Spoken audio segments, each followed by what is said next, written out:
17 নম্বৰটো কৈছে যে 6 সেণ্টিমিটাৰ 8 সেণ্টিমিটাৰ আৰু 11 সেণ্টিমিটাৰ বাহু তিনিটাৰে এটা ত্ৰিভুজ গঠন কৰিব পাৰি নে নোৱাৰি পৰীক্ষা কৰা। এই পৰীক্ষাটো আমি এনেদৰে কৰিম, ত্ৰিভুজৰ যিকোনোডাল বাহুৰ যোগফল তৃতীয়ডাল বাহুতকৈ যদি ডাঙৰ হয় তেতিয়াহ'লে কি হয়, ত্ৰিভুজ গঠন কৰিব পাৰিব। যদি ডাঙৰ নহয় তেতিয়াহ'লে ত্ৰিভুজ গঠন কৰিব নোৱাৰে। সেই ফৰ্মুলাটো ইউজ কৰিম। এতিয়া আমি লিখিলাম যে দিয়া আছে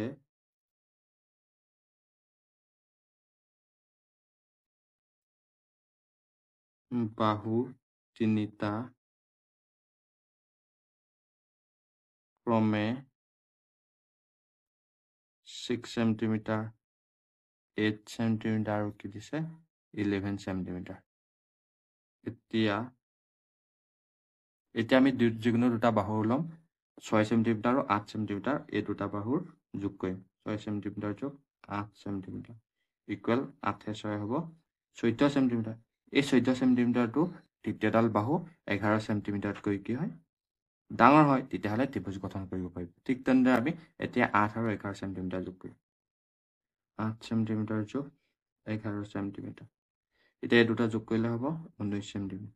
এই 19 সেণ্টিমিটাৰ তৃতীয়ডাল বাহু 6 সেণ্টিমিটাৰতকৈ কি হয়, ডাঙৰ, তেতিয়াহ'লে ত্ৰিভুজ গঠন কৰিব পাৰিব। এতিয়া আৰু 3 নম্বৰডাল ল'ম। 3 নম্বৰটো 11 আৰু 6 সেণ্টিমিটাৰ যোগ কৰিম।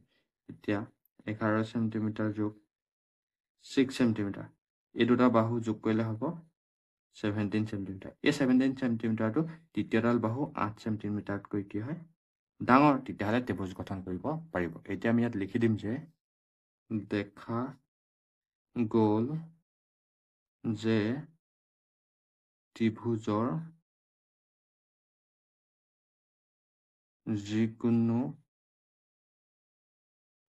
দুটা বাহুৰ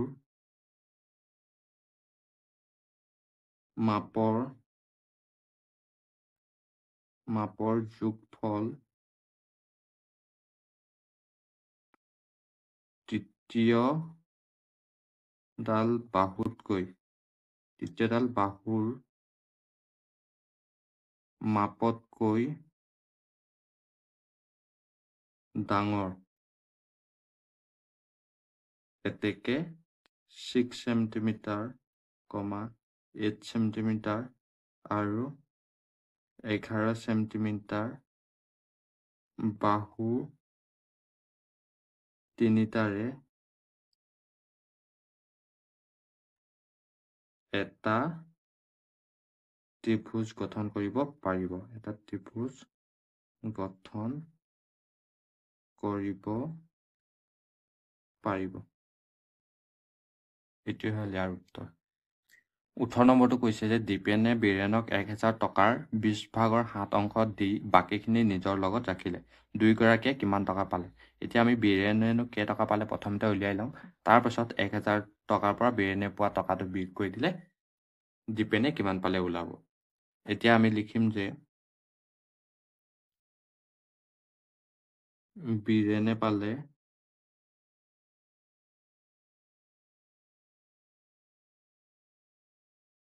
কি হয়, 1000 টকাৰ 20 ভাগৰ 7 অংশ, মানে কি হ'ব 1000 পূৰণ 20 ভাগৰ 7। এতিয়া যদি আমি কটাকটি কৰোঁ, এইটো এটা শূন্য, ইয়াত এটা শূন্য হ'ব, 2য়ে 100 যাব 50 বাৰ। এতিয়া 50 আৰু 7 পূৰণ কৰিলে হ'ব 350 টকা, মানে বীৰেণে পালে 350 টকা 1000 ভিতৰত। এতিয়া বীৰেণে 1000 টকাৰ 350 টকা পালে, তেতিয়াহ'লে দীপেনে পাব সেই 1000 টকাৰটো পৰা এই বীৰেণে পোৱা 350 টকাটো বিয়োগ কৰি দিলেই ওলাব যে দীপেনে কিমান পালে। এতিয়া 1000 টকাৰ পৰা 350 টকা গ'লে থাকিব 650, তেতিয়াহ'লে দীপেনে পালে 650 টকা। 19 নম্বৰটো কৈছে 1.6250 সংখ্যাটোক সাধাৰণ ভগ্নাংশলৈ নি লঘিষ্ঠ আকাৰত প্ৰকাশ কৰে। এতিয়া যদি আমি 1.6250 যদি ভগ্নাংশলৈ লওঁ, তেতিয়া হ'ব ওপৰত একেটা থাকিব সংখ্যাটো 16250 থাকিব। এতিয়া চাওঁ, 1টো পাতি ল'ম হৰত, এতিয়া চোৱা দশমিকৰ পাছত কেইটা শূন্য আছে 1 2 3 4 মানে 1 পিছত শূন্য বহিব 4টা 1 2 3 4 মানে 10,000 যদি 16,250ক হৰণ কৰোঁ তেতিয়াহ'লে 1.6250 ওলাব এতিয়া এই দুটাক আমি কি কৰিব লাগে লঘিষ্ঠ কৰিব লাগে এতিয়া ওপৰত এটা শূন্য তলত এটা শূন্য কাটিলো থাকিলে কি হয় 1625 আৰু 1000 থাকিলে এতিয়া আমি চাম যে এই দুটা সংখ্যাক আটাইতকৈ ডাঙৰ সংখ্যা কিহেৰে বাৰ যাব এতিয়া তাক কৰিবলৈ হ'লে আমি এই দুটাৰ যদি গসাগু উলিয়াই ল'ব পাৰোঁ তেতিয়াহ'লে কিহে বাৰ যাব উলিয়াব পাৰিম এতিয়া যদি আমি ইয়াত উলিয়াই লওঁ 1625 আৰু 1000 যদি আমি কি উলিয়াওঁ গসাগু উলিয়াওঁ ছুটি নিয়মত উলিয়াইছোঁ দুইটাকে যাব 5ৰে প্ৰথমতে যাব 5 3 গুণ 15 5 2 গুণ 10 5 5 গুণ 25 এতিয়া 5 1000 যাব 5 2 গুণ 10 মানে 200 বাৰ যাব ঠিক তেনেদৰে ইয়াক আকৌ 5ৰে যাব 5 6 গুণ 30 5 5 গুণ 25 200ক যাব 5ৰে 5 4 গুণ 20 মানে শূন্যটো নামি হৈ 40 বাৰ যাব এতিয়া আকৌ ইয়াক যাব 5ৰে 5 গুণ 5 5 3 গুণ 15 আৰু 5 40ক যাব 8 বাৰ এতিয়া আমি ইয়াত গসাগু পাই গ'লো যে এই তিনিটা পূৰণ কৰিলে গসাগু পাই যাম গতিকে গসাগু হ'ব কিমান হ'ব 5 5 গুণ 25 5 25 125 তেতিয়াহ'লে 1625 আৰু 1000ৰ গসাগু পালো 125 এতিয়া মানে আটাইতকৈ ডাঙৰ সংখ্যা 125ৰে এই দুইটা সংখ্যা কি যাব বাৰ যাব এতিয়া আমি ইয়াত হৰণ লিখিম এতিয়া দুইটাকে আমি কিহেৰে হৰণ কৰিম গসাগু 125ৰে এতিয়া 1625ক 125 যাব 1625ক 125 যাব 13 বাৰ তেতিয়াহ'লে ওপৰত বহিব 13 আৰু 1000ক 125 যাব 8 বাৰ তেতিয়াহ'লে তলত বহিব 8 তেতিয়াহ'লে 1.6250ক যদি আমি লঘিষ্ঠ আকাৰলৈ নিওঁ তেতিয়াহ'লে হ'ব 8/13 20 নম্বৰটো কৈছে কৌশিকে বজাৰলৈ গৈ এখন দোকানৰ পৰা 123.75 টকাৰ চাউল 95.40 টকাৰ দাইল আৰু 84 টকাৰ চেনি কিনিলে কৌশিকে দোকানীক 500 টকা দিলে কিমান টকা ঘূৰাই পাব ইয়াত আমি যদি এই কৌশিকে দোকানীজনক দিয়া টকাৰ কেইটাৰ যদি যোগ কৰি তেওঁ দিয়া 500 টকাৰ পৰা যদি বিয়োগ কৰি দিওঁ তেতিয়াহ'লে কৌশিকে কেইটকা ঘূৰাই পাব ওলাব এতিয়া আমি কৰিম যে কৌশিকে চাউল কিনিলে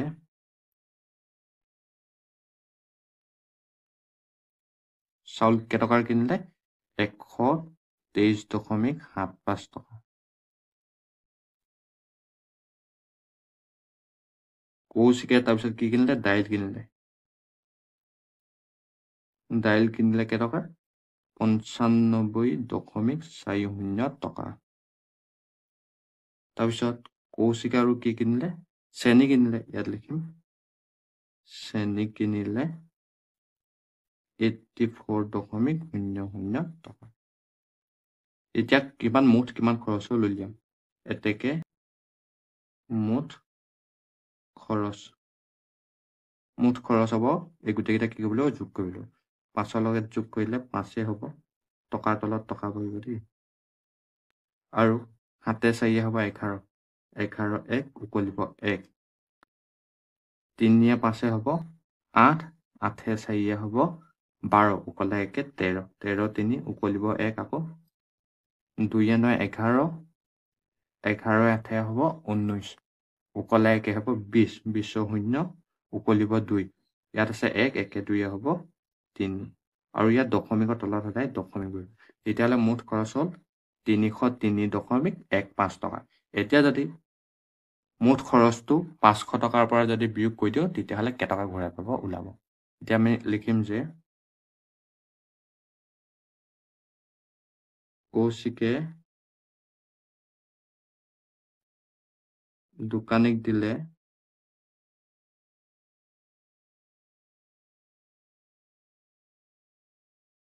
500 টকা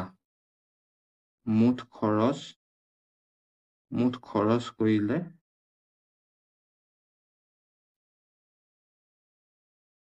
303.15 টকা। এতেকে কৌশিকে ঘূৰাই পাব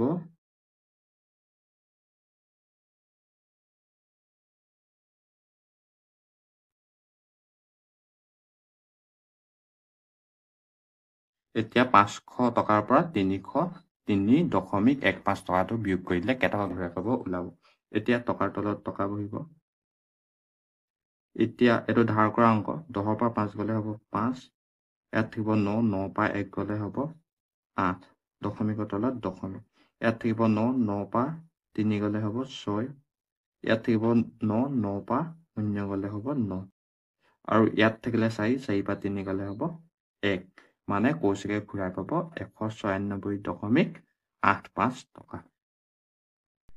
21 নম্বৰটো কৈছে এটা সমকোণী ত্ৰিভুজ অংকন কৰি নামকৰণ কৰা আৰু সমকোণটোৰ নাম লিখিব কৈছে। এতিয়া এটা সমকোণী ত্ৰিভুজ আঁকিম। সমকোণী ত্ৰিভুজৰ যিকোনো এটা কোণ কি হৈ থাকে 90 ডিগ্ৰী থাকে।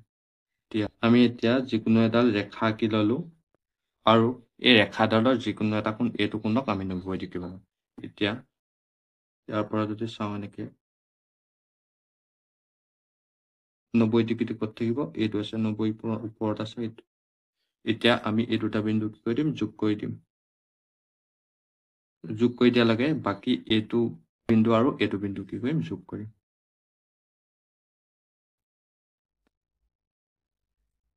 যোগ কৰি দিয়াৰ লগে লগে এই ত্ৰিভুজটো বনি গ'ল এটা সমকোণী ত্ৰিভুজ। আমি সমকোণী ত্ৰিভুজত ইয়াত এনেদৰে চিন দিব পাৰোঁ। এতিয়া এই ত্ৰিভুজটোৰ নাম এনেকে দিব পাৰোঁ A, B আৰু C। এতিয়া ইয়াত কৈছে যে নামকৰণ কৰিব কৈছে কাৰণে আমি A, B, C নামকৰণ কৰিলোঁ। এতিয়া সমকোণটোৰ নাম লিখিব কৈছে। এতিয়া ইয়াত লিখি দিম এতেকে সমকোণটোৰ নাম, ইয়াত কোণ B, কোণটো সমকোণ নহয় মানে কোণ B লিখি দিম। এইটোৱে হ'ল ইয়াৰ উত্তৰ। 22 নম্বৰটো কৈছে যে এখন বৰ্গাকাৰ পথাৰৰ কালি 36,100 বৰ্গমিটাৰ। পথাৰখনৰ পৰিসীমা কিলোমিটাৰত নিৰ্ণয় কৰা। এতিয়া আমি পথাৰখনৰ পৰিসীমা নিৰ্ণয় কৰিবলৈ বৰ্গাকাৰ পথাৰখনৰ কি হয়, বাহুৰ দিশ লাগিব। ঠিক তেনেদৰে আমি পথাৰখনৰ কালিৰ পৰা বাহুৰ দিশ উলিয়াই ল'ম। এতিয়া কি কি দিয়া আছে লিখি লওঁ। আমাক দিয়া আছে বৰ্গাকাৰ পথাৰখনৰ কালি ইমান। এতিয়া আমি জানো যে বৰ্গাকাৰ পথাৰখনৰ কালি মানে বৰ্গৰ কালি ফৰ্মুলাটো হৈছে দিশ স্কোৱাৰ সমান কি হ'ব 36100 বৰ্গ মিটাৰ।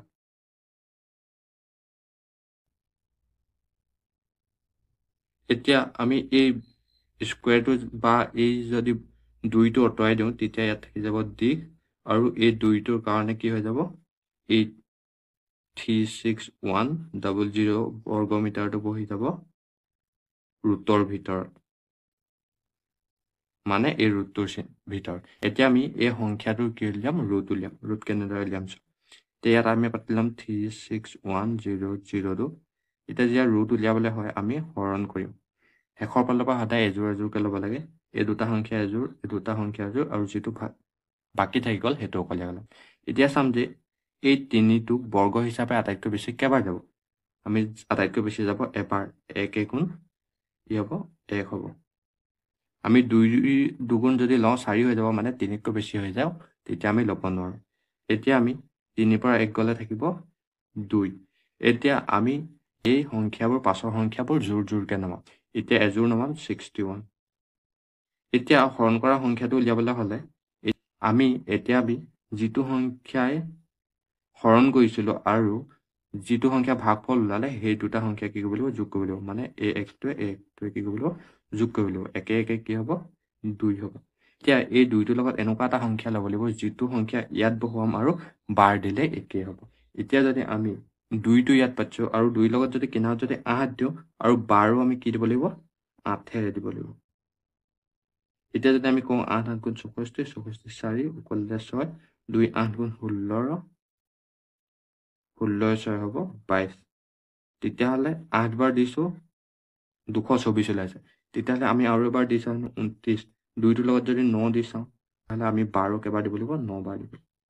9 9 গুণ 81, 81 1 = 8, 2 9 গুণ 18, 18 8 হ'ব 26 তেতিয়াহ'লে কেইবাৰ গ'ল ইয়াত যদি 9 বাৰ দিওঁ ইয়াতো 9 বাৰ দিলে হ'ব 261 এতিয়া 261 পৰা 261 গ'লে 0 যিহেতু ভাগ 1 0 আৰু থাকি গ'ল শেষত শূন্য বাৰ হিচাপে দুটা এই দুটাৰ ভিতৰত এটা শূন্য ওপৰলৈ গুচি যাব মানে 36,100 যদি আমি বৰ্গমূল উলিয়াওঁ কিমান হ'ব 190 তেতিয়াহ'লে দিশ ওলালে 190 আৰু যিহেতু বৰ্গমিটাৰ দুটা আছে তেতিয়াহ'লে এই বৰ্গমিটাৰৰ এটা আহিব কি হ'ব মিটাৰ হ'ব এতিয়া আমি পথাৰখনৰ পৰিসীমা উলিয়াম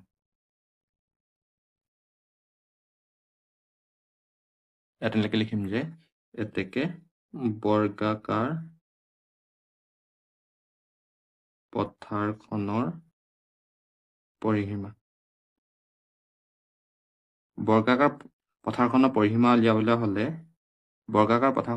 উলিয়াবলৈ হ'লে আমি কি কৰিব লাগিব বৰ্গৰ পৰিসীমা ফৰ্মুলাটো ব্যৱহাৰ কৰিব লাগিব বৰ্গৰ পৰিসীমা ফৰ্মুলাটো হৈছে 4 পূৰণ বাহু এতিয়া 4 টো 4 ভাগে পাতিলো পূৰণটো পূৰণ ভাগে পাতিলো আৰু বাহু মাপ কিমান পালো 190 মিটাৰ আমি ইয়াত লিখিব পাৰো 190 মিটাৰ